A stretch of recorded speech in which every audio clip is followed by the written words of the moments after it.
낸시 펠로시 미 하원 의장이 윤석열 대통령과의 40분간 전화통화에서 한미동맹을 재확인했습니다. 펠로시 의장 측은 대통령 면담을 요청했지만 대통령실이 휴가를 이유로 거절한 것으로 확인됐습니다. 대통령실은 중국을 의식한 건 아니라고 밝혔습니다. 중국은 대만 해상에 미사일 여러 발을 발사하며 무력 시위를 벌였습니다. 대만행 항공편이 취소되는 등 운항에 차질을 빚고 있습니다. 박순애 부총리가 정책 발표 후 취재진 질문에 답하지 않고 급히 떠나 불통 논란이 일었습니다. 박 장관 경질론에 무게가 실리는 분위기입니다. 조국 전 장관에 대한 징계를 미룬 오세정 서울대 총장에 대해 정부가 징계를 요구했습니다. 운송료 인상 등을 요구하는 민주노총 화물연대가 하이트진로 공장 입구를 막고 농성을 벌여 맥주 출고에 차질을 빚고 있습니다. 일부 노조원은 강에 뛰어들었다가 구조됐습니다. 아내를 살해한 뒤 장모에게도 흉기를 휘두른 남성이 도주했습니다. 경찰은 차량 번호와 인상착의를 공개하며 수배에 나섰습니다. 아동 급식카드가 술집에서도 사용 가능한 것으로 확인됐습니다. 서울시가 사용처를 급하게 늘리면서 벌어진 일입니다.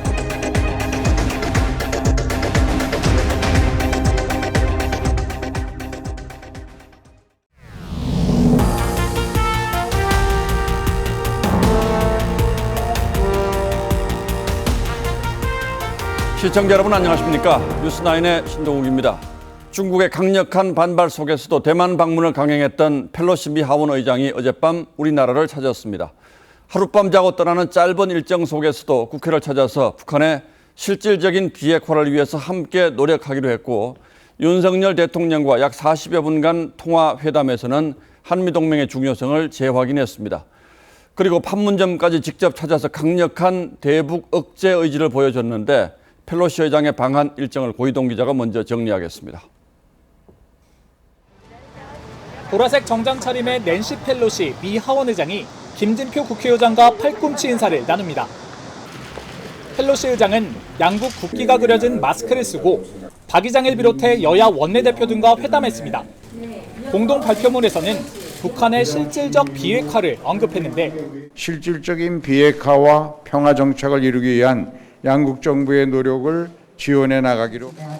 펠로시 의장은 순방의 목적을 구체적으로 밝혔습니다. We come and travel as a delegation.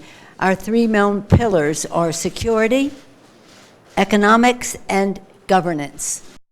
펠로시 의장은 이후 윤석열 대통령과 40여 분간 통화했습니다. 펠로시 의장은 자유롭고 개방된 인도태평양 질서를 함께 가꾸어 가길 바란다며 우회적으로 중국을 언급했고, 윤 대통령은 글로벌 포괄적 전략동맹으로 발전하기 위해 협력하자면서 펠로시 의장의 JSA 방문을 평가했습니다.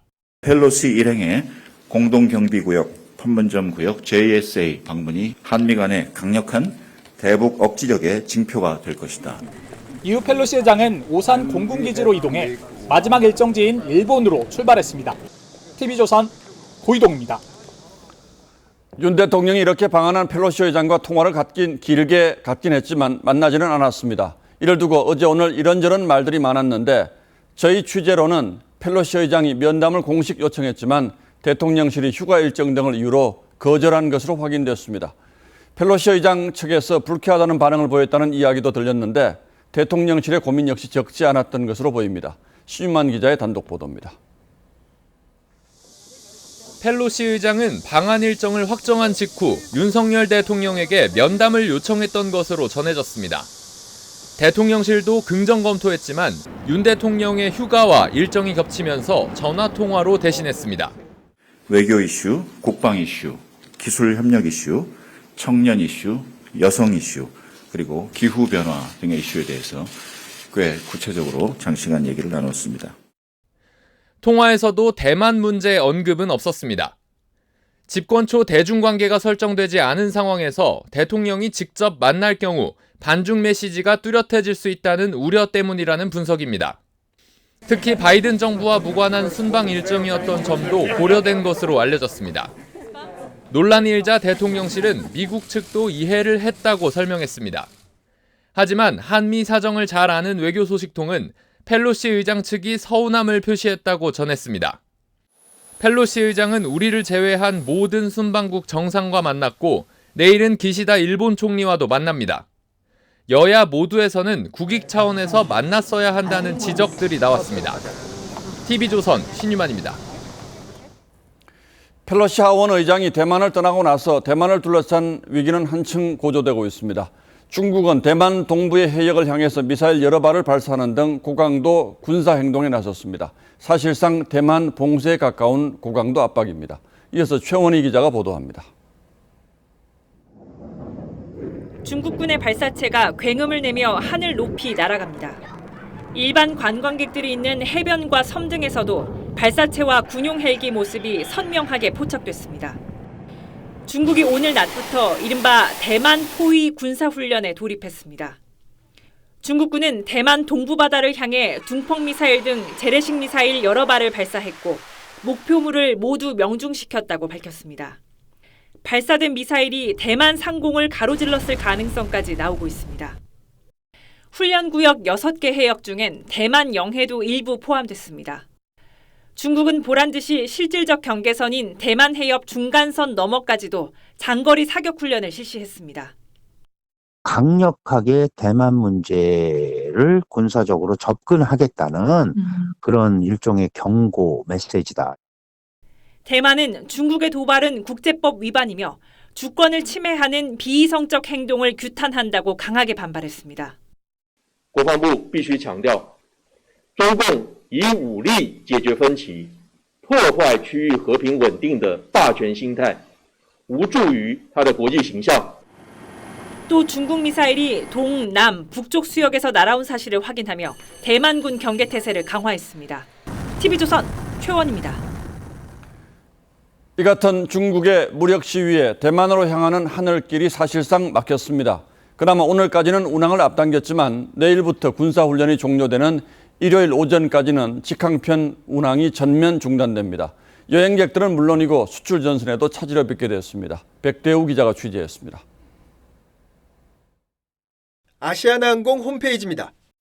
대만 직항편 출발 시각이 오전 10시에서 7시로 3시간가량 앞당겨져 있습니다. 중국의 군사훈련 시작 시각을 피해 서둘러 비행기를 띄운 겁니다. 중국이 우리 시각 오늘 오후 1시부터 오는 7일 오후 1시까지 대만 공역 내 6곳을 비행 금지 구역으로 지정하면서 사실상 하늘길이 막혔습니다. 대한항공도 대만행 화물기를 3시간 일찍 출발시켰고 대만 타오위안 공항 측은 항공기 51편이 결항됐다고 밝혔습니다. 내일부터 중국 군사훈련이 종료되는 일요일 오전까지는 전면 결항이 예고됐습니다. 여행 일정은 물론 수출 분류에도 차질이 불가피합니다. 애당초 대만공역과 영공을 지나갈 예정이었던 국내 항공기 434편은 일본 오키나와 쪽으로 돌아가는 등 노선을 변경할 예정인데 비행시간이 최대 1시간 반 이상 늘어나면서 승객들의 불편이 예상됩니다. 우회로 이용으로 비행시간이 늘어나면서 귀국 직후로 예정된 미팅 시간을 5시간 뒤로 미룰 수밖에 없었습니다. 국토교통부는 상황을 예의주시해 실효성 있게 대응하겠다고 밝혔습니다. TV조선 백대우입니다. 자, 이런 가운데 저희 취재진이 주한미군 부사령관을 맡고 있는 스콧 플레어스 미 7공군 사령관을 단독으로 만났습니다. 그는 유사시 주한미군이 한반도 외에 어느 작전 지역이든 투입될 수 있다고 했는데 현재 대만 해협에서 무력 시위를 벌이고 있는 중국을 겨냥한 발언으로 읽혔습니다. 지난 5월 바이든 대통령 방한 때 윤석열 대통령과 함께 방문했던 지하 벙커도 처음으로 저희 카메라에 공개됐습니다. 윤동빈 기자가 플레어스 사령관을 만났습니다. 스콧 플레어스 사령관은 주한미 7공군의 기본 역할은 북한 방어라면서도 대만과 남중국해 등 주변 지역에서 위기 상황이 발생할 경우 언제든 주한미군이 투입될 수 있다고 했습니다. The world is changing. Disaster relief, humanitarian aid, or to engage in a contingency operation. 문재인 국방부가 미국의 인도태평양 전략과 주한미군을 연결시키는 것은 맞지 않다고 했던 입장과 정면 배치되는 발언입니다. 특히 대만 주변의 군사적 긴장이 높아지면서 바이든 정부에서는 주한미군의 전략적 지위를 확대해야 한다는 목소리가 커지고 있습니다. 미 7공군은 지난 5월 한미 양국 정상이 함께 방문했던 항공우주작전본부의 지하 벙커도 TV조선에 처음으로 공개했습니다. 이곳 항공우주작전본부는 한반도 공역에 뜨는 모든 항공기들을 통제합니다. 유사시 괌에서 전개되는 B2 스텔스 폭격기와 B1B, B52 등의 폭격기도 이곳에 통제를 받습니다. 미 7군부는 전시에는 이곳에서 시간당 600대 이상의 전투기를 출격시킬 수 있다고 강조했습니다. TV조선 윤동빈입니다. 예, 지금부터는 국내 정치권 소식으로 이어가겠습니다. 일부 당내 반발이 있습니다만 국민의힘 내분 수습의 큰 물줄기는 비대위 체제로의 전환을 통해서 조속히 새 지도부를 구성하자는 쪽으로 모이고 있습니다. 다음 주 중반쯤이면 그 구체적인 모습도 드러날 걸로 보입니다. 속도가 점점 빨라지자 그동안 대통령에 대한 직접 비판을 자제해오던 이준석 대표가 오늘은 화력을 높였습니다. 법적 대응에도 나설 것으로 보입니다. 최민식 기자가 취재했습니다. 비대위 출범의 첫 단추인 전국위원회 개최를 하루 앞두고 권성동 원내대표가 3선 중진 의원들을 만나 비대위원장 인선 문제를 논의했습니다. 비대위원장이 좀 중진 의원 쪽으로 좀 뜻이 모이고 있다, 이런 보도가 있었는데. 모임에 참석한 한 의원은 비대위로 전환이 불가피하다는 점을 공유했고 비대위원장도 개별적으로 추천하기로 했다고 전했습니다. 비대위 전환과 조기 전당대회 개최에 대한 당내 의견도 잦아들면서 속도가 붙는 모양새입니다. 서병수 전국위 의장이 비대위 출범과 동시에 이 대표는 자동해임이라고 못 박은 데 이어 중진인 정우택 의원도 힘을 실었습니다. 의총에서도 결의가 돼 있고 또 최고위에서도 결정이 나지 않았습니까? 새로운 비대위를 꾸민다는 것은 이전의 지도체제를 종식한다는 것을 의미하는 것입니다. 반면 하태경, 조혜진 의원은 비대위 활동 기간을 이준석 대표의 복귀 시점인 내년 1월까지로 해야 한다는 다른 목소리도 냈습니다. 당대표 복귀가 어려워진 이준석 대표는 윤석열 대통령을 직접 비판하고 나섰습니다. 이 대표는 SNS를 통해 전 정권 장관 중에 그렇게 훌륭한 사람 봤냐던 윤 대통령의 발언은 나와서는 안 되는 발언이었다고 직격했고 모든 내용은 기록으로 남겨 공개하겠다면서 법적 대응도 예고했습니다. TV조선 최민식입니다. 지난 4월 민주당이 검수완박 법안들을 강행 처리하기 위해서 민영배 의원이 탈당했던 일 기억하실 겁니다. 꼼수 탈당이라는 비판이 지금도 이어져 오고 있죠. 그동안 민주당과 민 의원 본인은 스스로의 판단에 따른 소신 탈당이라고 주장해 왔는데 민주당의 당권 경쟁을 벌이고 있는 이재명 의원이 당의 요청에 따른 탈당이었다고 주장해 파장이 커지고 있습니다. 헌재 심판에도 영향을 줄 수가 있죠. 정민진 기자가 보도합니다. 당대표 선거 두 번째 토론회에서 이재명 의원은 검수완박 법안 처리 때 민영배 의원의 탈당에 당의 요청이 있었을 것이라고 주장했습니다. 당 전체로서는 아마 그 당이 필요로 해서 한 일일 거고 요청해서 한 일일 텐데 그렇지만 그러면서 당이 사과하고 적절한 조치를 해야 한다고도 했습니다. 그동안 당과 민 의원은 개인의 판단이라고 주장해 왔는데 제가 뭘 위장 탈당을 했습니까? 어떻게 위장 탈당을 했습니까? 뭘 위장했습니까? 당대표가 유력한 이 의원이 말을 뒤집은 겁니다. 민 의원 탈당은 지난 12일 열린 헌법재판소 첫 공개 변론에서도 핵심 쟁점이었습니다. 여당은 위장 탈당의 법사위 안건조정위를 무력화했기 때문에 위법이라고 주장했고 위장 탈당한 의원이 안건조정위원으로 참석한 그런 참관 전례가 전혀 없습니다. 민주당은 개인적 결단이라며 맞섰습니다. 탈당이 필요하다라고 생각을 했고 그래서 본인이 그런 결정을 했다면 그것이 과연 꼼수 탈당이라고 불릴 수 있겠느냐. 이에 대해 이 의원 측은 당연히 당의 필요에 의해 한 일이기 때문에 요청에 의해 한 것이란 입장에는 변함이 없다고 말했습니다. TV조선 정민진입니다. 만 5세 입학 추진 발표로 여론의 역풍을 맞고 있는 박순애 교육부 장관 관련 논란도 끊이지 않고 있습니다. 어쩌다 이렇게까지 됐는지 안타깝다고 하기 이전에 사회부총리이자 교육수장의 현재 모습에서 미래를 먼저 걱정할 수밖에 없는 상황입니다. 오늘은 또 무슨 일이 있었는지 박재훈 기자가 취재했습니다. 박 장관이 세종청사 기자실을 찾아 준비된 발표 자료를 빠르게 읽습니다. 코로나 이전으로 교육 회복을 최대한 앞당기기 위해서 2학기 정상 등교를 차질 없이 실시합니다.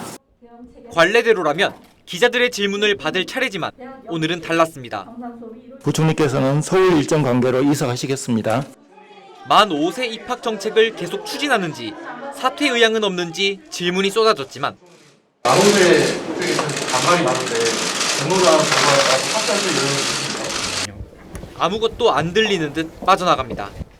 기자회견장 밖까지 기자들이 뒤쫓아가며 질문을 이어가자 빠른 걸음으로 엘리베이터로 향하다 오른쪽 신발이 벗겨지기도 했습니다. 박 장관이 갑자기 발표한 만 5세 입학 추진 발표로 대입제도 개편, 대학 자율 강화, 유보 통합 등 정작 윤석열 정부 교육 분야 국정과제는 실종된 모양새입니다. 설익은 정책을 발표한 뒤 여론이 악화하자 소통을 약속했던 박 장관이 언론의 질문을 받지 않은 건 무책임한 태도라는 비판이 나옵니다. TV조선 박재훈입니다. 여권 핵심부에서는 박순애 장관 경질이 불가피하다는 기류가 급속히 번지고 있습니다. 간담회장에서 학부모가 박 장관의 손을 뿌리치는 모습이 충격적이었다는 말도 나왔습니다. 그 충격적이었다는 말에는 여러 가지 의미가 내포되어 있습니다. 박 장관 문제를 둘러싼 여권의 복잡한 속사정은 이채연 기자가 취재했습니다. 5세 입학안에 항의하던 학부모가 울먹이자 박순애 장관이 학부모의 손을 잡으려 하고 학부모는 뿌리칩니다. 장관님이 제가 위로받으려고 하는 게 아니에요. 네. 여권의 핵심 인사는 장관의 손이 뿌리쳐지는 장면은 말 그대로 충격적이었다며 이런 모습을 국민에게 보여준 장관이 과연 교육개혁을 진두지휘할 수 있겠느냐고 말했습니다. 특히 5세 입학안은 국가교육위원회가 추진할 일이었는데 섣부르게 교육부가 나서 대통령에게 부담만 줬다는 기류도 팽배합니다. 교육부 장관이 대통령 업무부 가는데 소통에 있어서 이렇게 서툴렀던 측면이 있고요. 이런 분들을 대통령께서 바로잡아서 공론화 과정을 거쳐서 이런 가운데 박 장관이 취임 사흘째인 지난달 8일 대학 총장들과의 간담회에서 내년 3월 학교로 돌아갈 수 있다고 말한 사실이 알려져 무책임하다는 비판도 나오고 있습니다. 각종 자질 시비 끝에 청문회도 없이 임명된 박순애 장관은 오늘로 취임 한 달째를 맞습니다. 윤 대통령이 휴가에서 복귀해 새 출발을 하는 데에도 박 장관 문제가 걸림돌이 될 수 있다는 분석이 나옵니다. TV조선 이채연입니다. 이재명 의원 관련 수사도 속도를 내고 있습니다. 저희 단독 보도로 시작하겠습니다. 대장동 의혹을 원점에서 다시 들여다보고 있는 검찰이 성남시가 초과 이익 환수를 포기한 배경을 집중적으로 수사하고 있습니다. 오늘은 이 초과 이익 환수 조항을 삭제하도록 지시한 성남도시개발공사 정모팀장의 부하 직원을 불러서 조사했습니다. 바로 이 지점이 대장동 의혹의 핵심이라고 검찰이 판단하고 있는 겁니다. 조성호 기자의 단독 보도입니다. 성남시 대장동 개발에서 민간 시행업자가 수천억 원대의 수익을 챙길 수 있었던 건 성남도시개발공사가 초과 이익을 환수하지 않았기 때문. 이번에 언론 보도를 보고 초과 이익 환수를 무슨 삭제했다 그래서 대장동 의혹을 수사 중인 검찰은 최근 성남도계공으로부터 초과 이익 환수 조항 검토 의견서 등을 제출받은 데 이어 도계공 전략사업팀 직원 A씨를 소환 조사했습니다. 초기 사업 보고서를 작성한 A씨는 사업협약서에서 초과 이익 환수 조항 삭제를 지시한 혐의로 기소된 정모 당시 전략사업팀장의 부하 직원이었습니다. 2015년 5월 사업개발 1처는 초과 이익 환수 조항이 담긴 사업협약서를 전략사업팀으로 보냈고 정 팀장이 구두로 해당 조항 삭제를 지시한 것으로 알려졌습니다. 그 뒤 7시간 만에 초과 이익 환수 조항은 협약서에서 사라졌습니다. 검찰은 초과 이익 환수 조항이 삭제된 경위 등을 파악하면서 유동규 전 사장에서 끊어진 윗선과의 연결고리를 찾는 데 집중할 것으로 보입니다. TV조선 조성호입니다. 법인카드 유용 의혹의 핵심 인물인 배모 씨와 의혹을 처음으로 제기한 공익신고자도 잇따라 소환해 조사했습니다. 김혜경 씨 소환이 임박했다는 관측도 나오고 있어서 적어도 이 법인카드 수사는 마무리 수순에 접어든 것으로 보입니다. 김성돈 기자가 취재했습니다. 경기 남부청 반부패 경제범죄수사대는 오늘 전 경기도청 비서실 7급 공무원 A씨를 참고인 신분으로 불러 조사했습니다. A씨는 김혜경 씨의 집안 심부름과 도청 법인카드 유용을 직접 수행했다며 권익위원회에 이를 신고한 공익신고자입니다. 앞서 경찰은 어제 김혜경 씨의 수행비서 역할을 했다는 전 경기도청 5급 공무원 배모 씨를 피의자 신분으로 소환해 조사했습니다. A씨는 배 씨의 지시를 받고 김 씨의 집에 음식 배달과 대리 약 처방 등을 받은 것으로 알려졌습니다. 경찰은 핵심 피의자와 공익신고자 등을 통해 법인카드 유용 과정에서 김혜경 씨 등 윗선의 지시나 개입이 있었는지를 집중 조사한 것으로 알려졌습니다. 김혜경 씨에 대한 소환 조사가 임박했다는 관측도 나오고 있습니다. 한편 이번 사건과 관련해 참고인 조사를 받은 뒤 숨진 40대 남성 B 씨는 지난 대선 기간 이재명 후보 캠프에 운전기사로 일한 것으로 확인됐습니다. 이 의원 측은 입장문을 통해 B 씨는 적법하게 계약을 맺고 운전 업무에 대한 수당을 받으며 배우자실에 선행 차량을 운전했다고 밝혔습니다. TV조선 김승돈입니다. 교육부가 오세정 서울대 총장을 징계해달라고 서울대에 요구하기로 했습니다. 오 총장이 사법부의 판단을 기다리겠다며 조국 전 장관의 징계를 미뤄왔는데 이 때문에 시효가 지나 학교 측이 조 전 장관을 징계할 수 없게 됐기 때문입니다. 신경희 기자입니다. 교육부는 오세정 총장에 대해 감봉과 견책 징계를 하라고 서울대에 통보했습니다. 서울대 교수로 문재인 정부에 몸담았던 조국 전 장관과 이진석 전 청와대 국정상황실장에 대한 징계를 오 총장이 미뤘다는 이유입니다.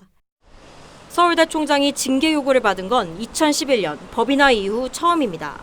총장으로서 이제 수사기관으로부터 수사 결과를 받고 나서도 의결 요구를 하지 않아가지고 조 전 장관은 직권남용, 뇌물수수 혐의 등으로, 이 전 실장은 울산시장 선거 개입 사건 관련 공직선거법 위반 혐의로 기소된 바 있습니다. 기소 후 교육부가 징계를 요구했지만 서울대는 징계를 미뤘습니다. 분명하지 않은 상황이라고 판단을 해서 조국 교수의 1심 판결을 기다리기로 그렇게 결정을 했습니다. 교육부는 서울대가 징계를 미룬 사이 조 전 장관 관련 사유 7건의 시효가 지나 징계가 불가능하게 됐다고 했습니다. 교육부는 아직 시효가 남은 조 전 장관 관련 사안에 대해선 징계를 이행할 것을 요구하고 따르지 않으면 서울대를 행정제재할 방침입니다. 서울대는 오 총장에 대한 징계 요구가 과하다며 행정소송을 검토하고 있습니다. TV조선 신경입니다. 검찰이 이재명 지사 변호사비 대납 의혹을 수사하는 수사관을 긴급 체포했습니다. 쌍방울 그룹에 대한 압수수색 영장 초안을 유출한 정황이 포착된 것으로 전해집니다. 사전에 수사 기밀을 빼돌려 쌍방울의 증거 인멸을 도운 셈이어서 파장이 만만치 않을 것 같습니다. 주원진 기자입니다. 검찰은 오늘 수원지검 형사육부 소속 수사관 A씨를 긴급 체포하고 자택을 압수했습니다. 검찰은 A씨가 쌍방울에 대한 압수수색 영장 초안을 유출한 혐의를 포착한 것으로 전해집니다. A씨가 소속해 있는 수원지검 형사육부는 지난 6월 중순 이재명 지사 변호사비 대납 의혹으로 쌍방울을 첫 압수수색했습니다. 하지만 임직원 휴대폰이나 컴퓨터 대부분에 자료가 남아있지 않았고 김성태 회장 역시 압수수색 직전 해외로 출국했습니다. 검찰은 지난달 두 번째 압수수색에서 쌍방울 측 변호를 맡고 있는 이모 변호사 사무실에서 압수수색 영장 초본을 확보하고 당시 이 영장을 작성한 것으로 알려진 수사관 B씨를 비수사부서로 보낸 뒤 수사기밀 유출자 색출에 나섰습니다. 지난 2일에는 쌍방울 윤리경영실장의 집무실이 있는 쌍방울 본사 10층과 변호사 사무실을 다시 압수했습니다. 쌍방울 윤리경영실장 역시 검찰 수사관 출신이어서 수사팀은 기밀 유출 경로로 의심하고 있습니다. 검찰은 A씨에 대해 이르면 내일 구속영장을 청구할 예정입니다. TV조선 주한진입니다. 민주노총 화물연대가 맥주공장 앞에서 사흘째 농성을 벌이고 있습니다. 소주를 운송하는 화물차 차주들이 소주공장 앞에서 시위가 불가능해지자 이번에는 맥주공장 앞을 막아선 겁니다. 이 때문에 맥주 출고에 차질이 빚었고 오늘은 일부 노조원이 강에 뛰어들었다가 구조되기도 했습니다. 장윤정 기자가 현장에 다녀왔습니다. 강원도 홍천의 하이트진로 맥주 공장입니다. 하루 평균 약 220만 병의 맥주를 출고하는데 오늘은 경찰 해산작전으로 일부 길이 열려 절반을 출고했습니다. 어제는 단 한 병도 공장 밖으로 내보내지 못했습니다. 민주노총 화물연대가 운송료 인상과 집단 해고 철회를 요구하며 기습 농성을 벌였기 때문입니다. 15년 동안 운송연료를 위해서 그걸 올려달라고 하는데 이 파업이 불법입니까? 우리의 투쟁은 정당합니다. 투쟁! 공장으로 가는 유일한 진출입로인 하이트교입니다. 소주 화물차 20여 대가 다리 입구부터 공장 앞까지 점거하면서 사흘째 맥주 출고에 차질을 빚고 있습니다. 지난 3월부터 파업과 시위를 이어오던 이천과 청주의 소주 운송 화물차로 맥주 공장과 관련 없는 명백한 불법 점거입니다.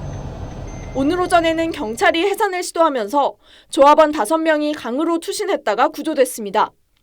명분이 없고 명백한 영업방해이기 때문에 불법적인 행위에 대해서는 법적 테두리 안에서 강경하게 대응할 방침입니다.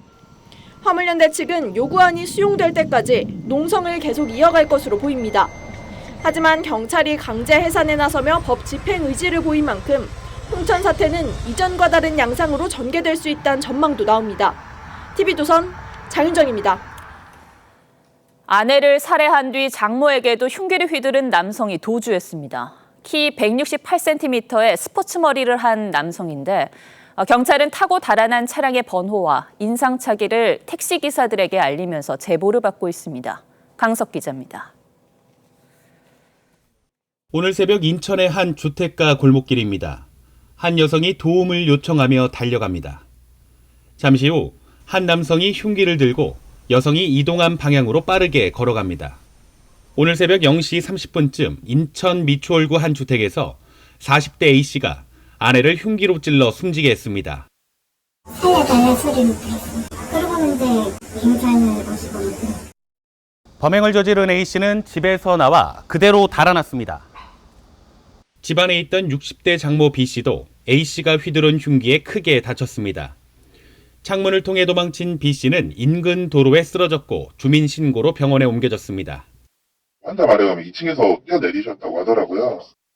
범행 당시 집에는 어린 자녀가 있었지만 다치지는 않은 것으로 알려졌습니다. 경찰은 용의자 A씨가 부부싸움 도중 범행을 저지른 것으로 보고 있습니다. 경찰은 CCTV 분석을 통해 A씨가 타고 달아난 SUV 차량의 도주 경로를 추적 중입니다. 또 SNS를 통해 택시기사들에게 용의자 인상착의와 차량 정보를 전달하며 제보를 요청했습니다. TV조선 강석입니다. 결식 아동을 지원하는 아동급식카드가 술집에서도 사용할 수 있는 것으로 저희 취재 결과 확인됐습니다. 아이들이 갈 수도 없는 곳이 왜 사용처가 됐는지 알아보니 급식카드를 쓸 수 있는 곳이 너무 적다는 지적에 서울시가 급하게 늘리면서 벌어진 일이었습니다. 김창섭 기자가 단독으로 취재했습니다. 서울시 아동급식 카드가 사용 가능한 음식점을 찾을 수 있는 앱입니다. 그런데 술집 이름이 버젓이 올라와 있습니다. 결제되는 매장이라고 돼 있어가지고. 아니에요. 저희는 성인들만 오는데 이제 결시가 좀 어떻게 돼요? 자세히 보니 한두 곳이 아닙니다. 결시가 네. 일단 술집이라서 애들은 지난해부터 서울시가 급식카드 사용 매장을 급속히 늘리면서 벌어진 일입니다. 아동들이 급식카드로 밥을 먹을 곳이 6천여 곳으로 제한된다는 지적이 나오자 신용카드사와 연계해 1년여 만에 10만 곳 이상으로 늘리며 술집이 대거 포함된 겁니다. 사전 협의도 없이 선정해 벌어진 일인데 지정 음식점 가운데는 급식카드 사용처가 된 줄도 모르는 경우가 다반사. 아동 급식카드를 사용할 수 있는 가게들이 나와 있는 앱 화면입니다. 어떤 곳들이 있는지 제가 직접 둘러보겠습니다. 결제되는 매장이라고 해서 왔는데. 누가요?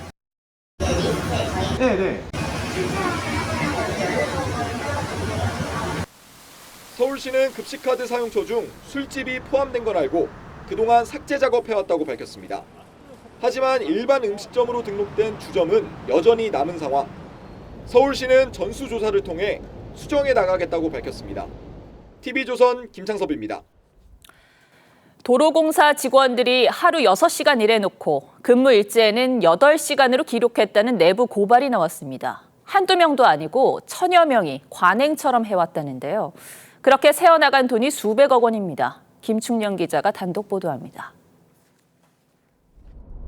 순찰팀이 도로를 살피나 싶더니 요금소 옆 공터에 차를 세우곤 좀처럼 움직이질 않습니다. 최근 도로공사의 한 직원이 순찰팀 근무 시간 조작 실태를 국민권익위에 신고했습니다. 순찰팀은 하루 9시간씩 3교대로 일합니다. 근무 일지상으론 휴게 시간 빼고 8시간을 일했지만 순찰 일지나 차량 기록을 보면 통상 6시간 또는 5시간 반만 일할 때도 허다합니다. 퇴근 시간에 이제까지 교대 근무자들이 지켜본 적이 한 번도 없다고 하더라고요. 중국 지사에서. 순찰 상황 직원은 약 1,500명입니다. 권익위 신고서에 따르면 대부분 지사에서 이 같은 근무 관행이 발견됩니다.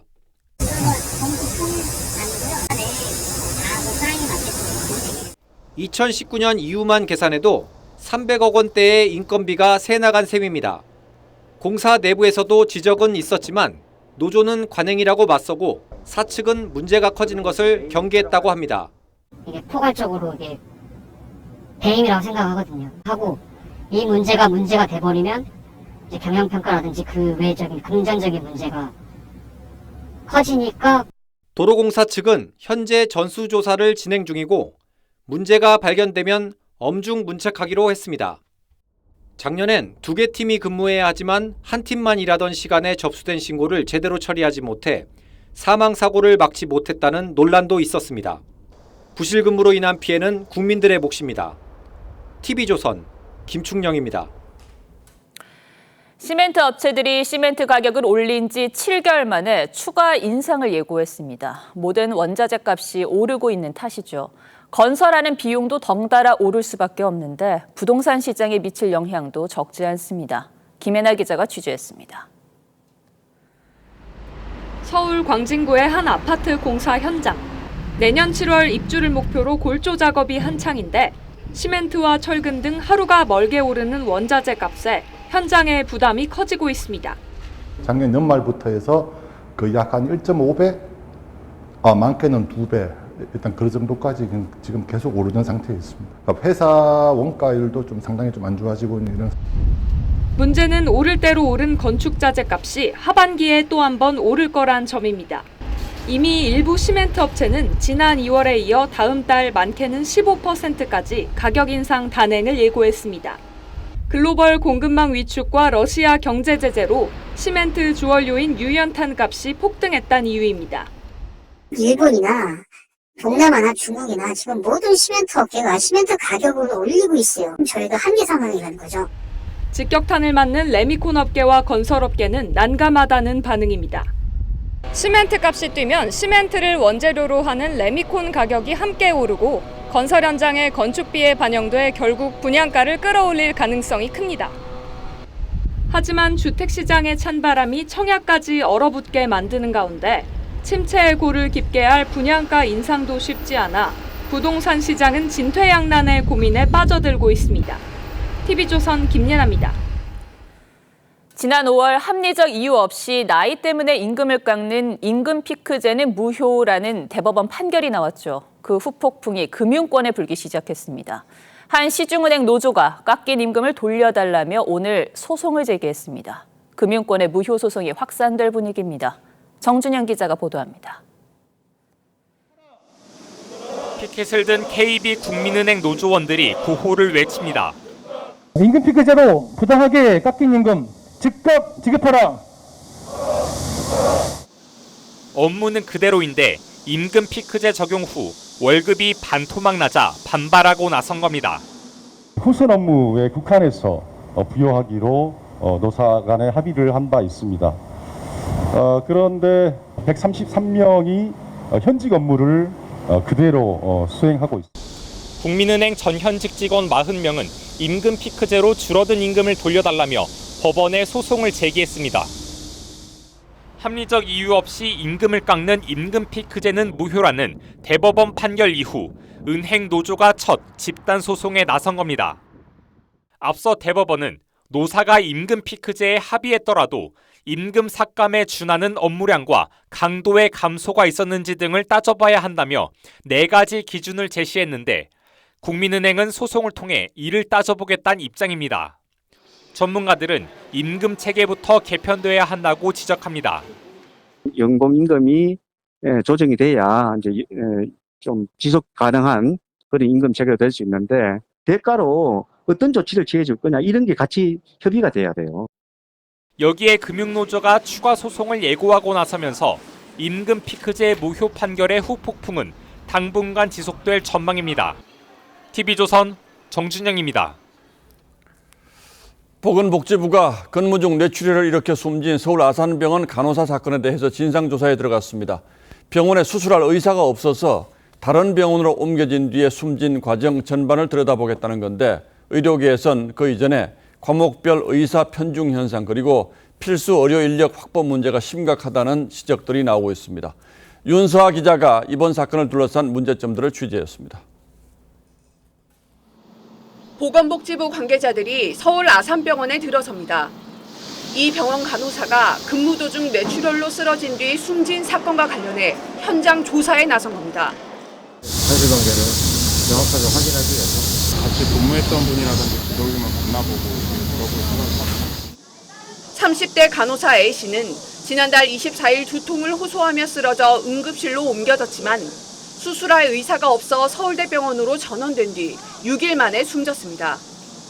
당시 이 병원 신경외과 전문의 2명은 학회 참석과 휴가로 자리를 비운 상태였습니다. 복지부는 응급 처치를 비롯해 서울대병원 전원 과정에서 의료법 위반 사실이 발견될 경우 서울 아산병원에 대한 행정 처분을 내릴 계획입니다. 의료계에선 인력 확충이 필요하다는 목소리가 커지고 있습니다.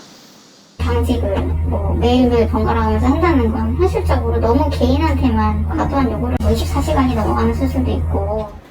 방재승 분당 서울대병원 신경외과 교수는 인터넷 커뮤니티에 의료 수가와 의료 인력 부족이 이번 사태의 본질이라고 지적했습니다. TV조선 윤서아입니다. 아산병원 같은 국내 최고 수준의 병원에서 어떻게 이런 일이 일어났는지 이해가 안 되는 분들이 많으실 겁니다. 이런 일 터질 때마다 구조적 문제가 있다는 말도 빠지지 않죠. 무슨 문제가 있었는지 또 당장 대책은 없는지 홍혜영 기자와 따져보겠습니다. 자, 홍 기자, 서울 아산병원에서 긴급 뇌수술을 할 의사가 없었다는 게 믿어지지가 않는데 우리나라 신경외과 전문의는 몇 명이나 됩니까? 네, 전체 전문의 10만 명 정도 가운데 신경외과 전문의는 2,900여 명입니다. 예. 네, 신경외과에 지원하는 전공의 숫자를 보면 해마다 전공의 확보율이 100%가 넘습니다. 이 정원 미달에 시달리는 흉부외과나 비뇨기과 같은 이른바 기피 과목은 아닙니다. 자, 하겠다는 의사가 없는 건 아닌데 그런데 왜 의사가 부족하다는 거죠? 네, 신경외과는 다루는 분야가 다양합니다. 뇌를 다루지만 척추를 볼 수도 있습니다. 신경외과 의사 10명 가운데 7명이 척추병원으로 가고 3명 정도만 뇌를 담당한다고 합니다. 그나마도 통증 치료나 시술 또 재활 치료를 하는 경우가 많아서 이 뇌 수술을 하는 경우는 극소수인 게 현실입니다. 그렇군요. 수술도 어렵고 그리고 자칫하면 의료 분쟁에 휘말릴 가능성 때문에 다들 꺼린다는 얘기를 저도 듣긴 했습니다만 상황이 얼마나 심각한 겁니까? 네, 한 신경외과 교수가 이번 아산병원 사건 관련 기사에 참담한 심정이라면서 단 댓글이 화제가 되고 있는데요. 예. 국내 빅5 병원의 뇌혈관외과 교수는 2-3명이 전부라면서 또 40대 이상의 실력 있는 뇌혈관외과 의사는 거의 고갈된 상태라고 했습니다. 예. 이 아산병원 같은 경우도 뇌혈관외과 교수가 2명이어서 1년 365일 퐁당퐁당 당직을 서고 있다고 했는데 이 현장의 목소리를 한번 들어보시죠. 저도 지금 60이 다 된 지금도 밤에 당직을 써 밤에 수술을 해야 돼요. 60 넘어서 밤에 당직을 수술한 사람이 몇 명이나 될까요? 그리고 또 한 가지 의대 정원을 너무 오랫동안 묶어놔서 이런 일이 생겼다라는 지적도 하는데 이건 맞는 얘기입니까? 네, 의과대학 정원이 3,000명 정도로 17년째 그대로입니다. 하지만 신경외과 전문의들이 척추로 몰리는 것처럼 의사들은 지금 같은 상황이라면 정원을 늘려봐야 달라질 게 없을 거라고 말합니다. 예. 어쨌든 좀 당근을 줘야지 사람들이 하지. 너는 왜 의사가 돼서 사명감도 없이 그런 거 하냐 이렇게 얘기하기에는 너무 개인한테만 요구하는 거죠. 네, 결국 의료계는 의료 수가를 올려야 한다고 주장합니다. 신경외과 분야에 의료 수가를 올리면 병원이 의사를 고용할 여력이 생긴다는 건데요. 하지만 그보다 뇌혈관 외과나 흉부외과 같은 생명과 직결되는 필수 과목에 실력 있는 인재를 키울 수 있는 보다 종합적인 대책이 강구돼야 된다. 전문가들은 이렇게 말하고 있습니다. 예, 항상 소일고 외양간 고치기가 되긴 합니다만 어쨌든 이번 사건들이 이런 문제를 좀 종합적으로 돌아볼 수 있는 계기가 되기를 바라겠습니다. 예, 홍혜영 기자 잘 들었습니다.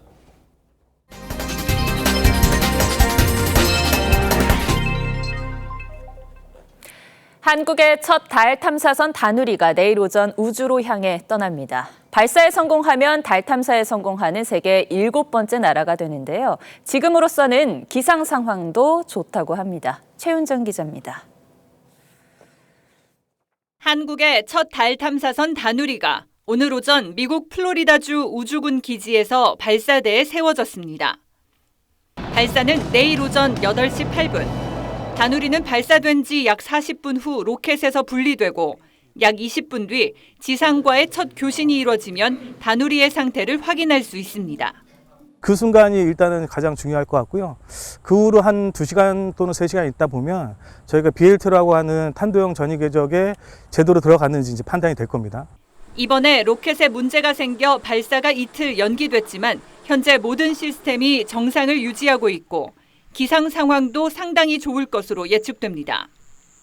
이번 발사가 성공하면 우리나라는 세계 7번째 달 탐사에 성공한 나라가 됩니다.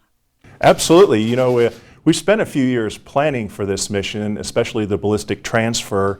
The Korean team is super sharp, and we brought some of our experience from prior lunar missions. 다누리는 달까지 가는 데만 4개월. 2023년 1월 1일 달 궤도에 진입하면 비행은 성공입니다. 이후 달 상공 100km에서 하루 12번씩 공전하며 달의 지형을 탐사해 2031년 발사될 달 착륙선의 착륙 후보지를 탐색합니다. 2013년 나로호의 성공에 힘입어 2016년부터 날아오를 준비를 해온 다누리. 달 탐사의 꿈이 커지고 있습니다. TV조선 최윤정입니다. 미국 연구진이 죽은 지 1시간이 지난 돼지의 심장을 다시 뛰게 하는데 성공했습니다. 앞으로 사람의 장기 이식 수술에 획기적인 발전이 있을 거란 평가가 나오는데요. 한편에서는 죽음의 정의를 바꿔야 할지 윤리적 논쟁도 벌어지고 있습니다. 황정민 기자가 설명하겠습니다. 돼지 2마리의 간과 신장세포 사진입니다. 어두운 왼쪽과 달리 오른쪽은 살아있는 것처럼 세포 기능이 활성화돼 있습니다. 죽은 지 1시간이 지난 돼지 혈관에 영양분과 항염증제, 돼지피 등 13가지 성분을 섞어 만든 특수용액, 오르간엑스를 주입하자 세포가 활동을 재개한 겁니다. 죽은 돼지의 심장이 다시 뛰고 간도 기능을 회복했습니다. 다만 용액에 포함된 신경 차단제 때문에 돼지 의식은 돌아오지 않았습니다. 사체에서 장기를 살려낸 이번 연구는 학술지 네이처에 실려 인체 장기 이식 분야 발전에 기대감을 높였습니다. 장기 보존 시간이 길어져 이식할 때 장기가 훼손될 가능성이 낮아지기 때문입니다. 사망은 한순간에 일어나는 이벤트가 아니라고요. 일종의 그 롱 프로세스인데 장기 기증할 수 있는 시간적 갭을 더 넓혀놨다. 반면 삶과 죽음의 경계를 모호하게 만들 거란 윤리적 논란도 있습니다. 그동안은 뇌와 심장, 폐 기능이 상실되면 의학적으로 사망했다고 판단해왔지만 이 정의가 달라질 수 있다는 의견이 나옵니다. TV조선 황정민입니다. 학생들의 무궁무진한 상상력은 획기적인 발명품을 만들어내기도 하죠. 2차 사고를 막는 휴대용 바리케이드를 만드는 등 청소년들의 발명품은 기발했습니다. 장혁수 기자가 보도합니다. 휴대용 플라스틱 박스에서 멈춤 알림판이 분리돼 나오고 사고를 막는 바리케이드가 쭉 펼쳐집니다. 2차 사고 방지를 위한 바리게이트 캐리어이고요. 자동차 사고가 났을 때 2차 사고가 1차 사고보다 치사율이 7배나 더 높다는 뉴스를 봐서 짐을 짊어진 채 좁은 골목과 계단을 손쉽게 오갈 수 있는 세로접이식 손수레도 있습니다. 좁은 곳을 이동하기 위해 좀 특이하게 세로접기 방식을 한번 구상해봤습니다. 발명품의 제작을 시작한 거는 6살 때부터 굉장히 어린 나이부터 시작을 했던 것 같고요. 특허청이 주최하고 한국발명진흥회가 주관하는 2022 청소년 발명 페스티벌. 총 7,746건의 작품이 출품돼 183점이 수상의 기쁨을 얻었습니다. 청소년들이 이끌어갈 우리의 미래는 좀 더 창의력과 도전정신 또 문제 해결 능력이나 의사소통 능력이 좀 더 필요로 하는 그런 사회가 되지 않을까 싶습니다. 오늘부터 3일 동안 열리는 발명 페스티벌에선 창의력 챔피언을 뽑는 대회도 진행됩니다. 발명대회 수상작들은 현장에 전시되고 온라인으로도 관람할 수 있습니다. TV조선 장혁수입니다.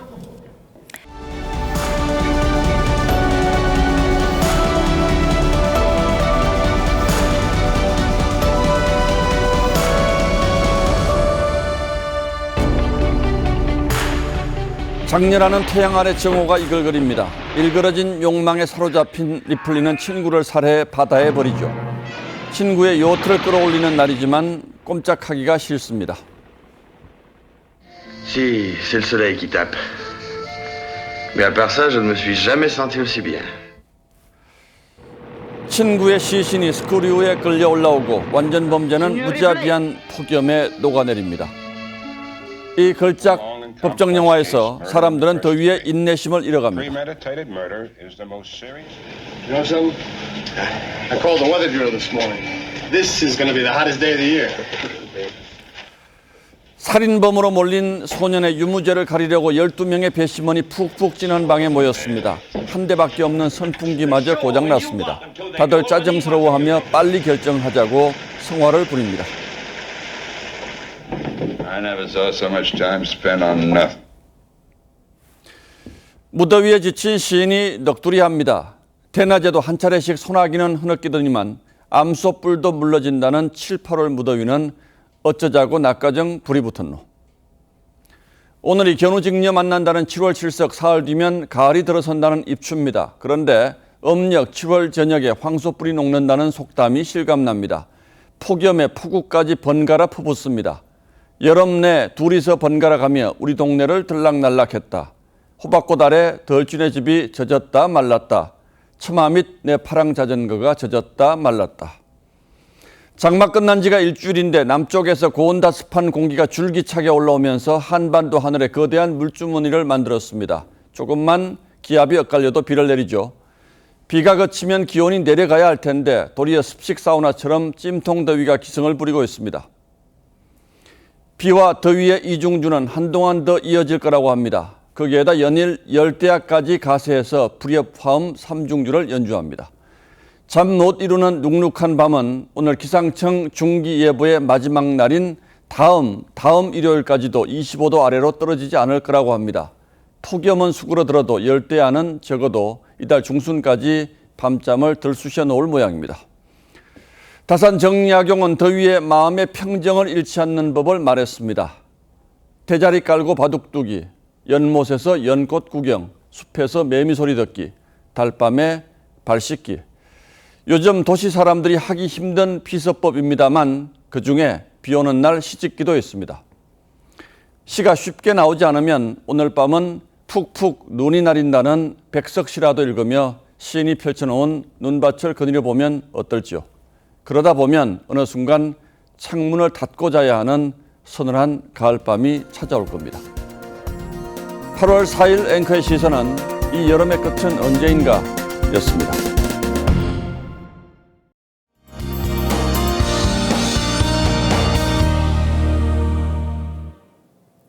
매일같이 소나기와 무더위 소식을 전해드리고 있습니다. 내일도 마찬가지인데요. 이렇게 열기가 더해가면서 전국 대부분 지역이 폭염 경보로 강화됐습니다. 밤에도 더위가 식지 않는 열대야도 계속되고 있습니다. 오늘 밤까지 포함하면 서울은 열흘째 열대야가 연이에 나타나는 거고요. 내일 낮 기온은 서울이 32도, 청주 34도, 대구는 37도까지 치솟겠습니다. 물을 충분하게 마시고 장시간 야외 활동은 자제하시는 게 좋겠습니다. 내일도 전국 대부분 지역에 요란한 소나기가 지날 수 있겠습니다. 하천이나 계곡 등지에서는 물이 갑자기 불어날 수 있으니까요. 휴가철 안전사고에 주의하셔야겠습니다. 당분간 비가 자주 내리겠고 열대야와 폭염도 계속되겠습니다. 날씨였습니다. 8월 4일 목요일 뉴스9은 여기서 모두 마치겠습니다. 시청해주셔서 고맙습니다.